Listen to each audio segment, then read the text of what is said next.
Welcome to different stones. All my friends, thank you so much. ఈ రాయి చూడండి ఎంత అందంగా ఎర్ర రెడ్ కలరు, దాంట్లో మధ్యన నల్ల గీతలతో అందంగా మెరుస్తుంది. ఈ రాయి అనేది నాకైతే తెలియదు, మీకు తెలుస్తుంటే చెప్పండి. ఏదో ఒక విశిష్టత ఉంటుంది ఒక్కొక్క రాయిలో, మనకు తెలియని. నవగ్రహాలలో కొన్ని రాళ్ళకు కొన్ని కలర్స్కి కొన్ని ప్రత్యేకత ఉంటుంది.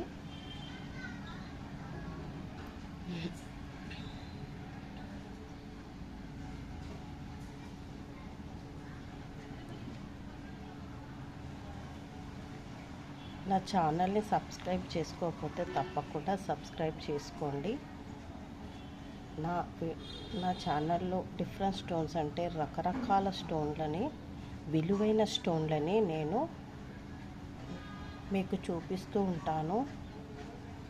మీకు నచ్చింది అనుకుంటాను. రాల్ అనేది కొంతమందికి ఓన్లీ డైమండే అనేసి అనుకుంటారు.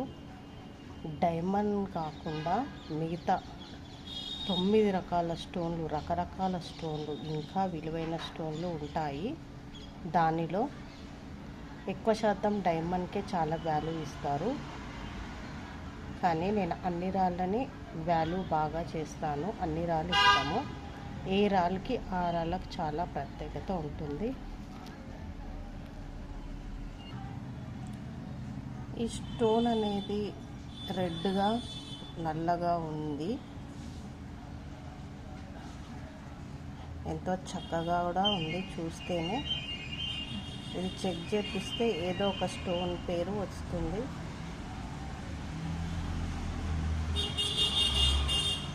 రాయి అనేది ఇష్టం వచ్చినట్టుగా తయారు కాదు.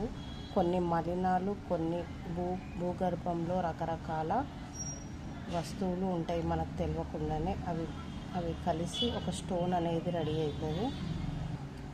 మనకు తెలియకుండా ప్రకృతి సిద్ధంగా తయారయ్యే స్టోన్లలో ఎంతో విలువ ఉంటుంది. ఒక రాయి ఒకదానికి తప్పకుండా ఒక మనిషికి పని చేస్తుంది. అది గుర్తించాలి. దానికి మనము ఒక మామూలు రాయిని తీసుకెళ్ళి దేవునిలాగా చెక్కేసి మనం పూజలు చేసి వాటికి ఎన్నో శక్తులు వస్తాయి. మనము దండం పెట్టుకొని మనము ఒక మనిషి అలా చేసినప్పుడు ప్రతి ఒక్క రాయికి వాల్యూ ఉంటుంది, విలువ ఉంటుంది. అది గుర్తుపట్టాలి, మనం వాడుకోవాలి. తప్పకుండా పనిచేస్తుంది. ఇదొక దేనికైనా ఇది పనిచేస్తుంది అన్నమాట.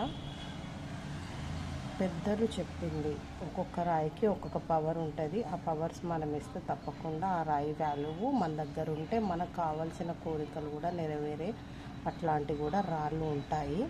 ఎందుకంటే మనం ధరించేది నవగ్రహాల స్టోన్స్. అలాగే ఈ స్టోన్స్ అనేటివి ఏదో ఒక దానిలో ఒక శక్తి ఉంటుంది. ప్రతి ఒక్కరు నా ఛానల్ సబ్స్క్రైబ్ చేసుకొని మీకు నచ్చింది, ఏం నచ్చింది, ఏంటిది, మీ ప్రాబ్లమ్స్ ఏంటిది ఒకవేళ ఉంటే నాకు కామెంట్ చేయండి. ఏ దానికైనా కానీ మనకు దేవుడు కష్టం ఇచ్చిండు అంటే దానికి విరుగుడు తప్పకుండా ఇస్తాడు. Thank you so much.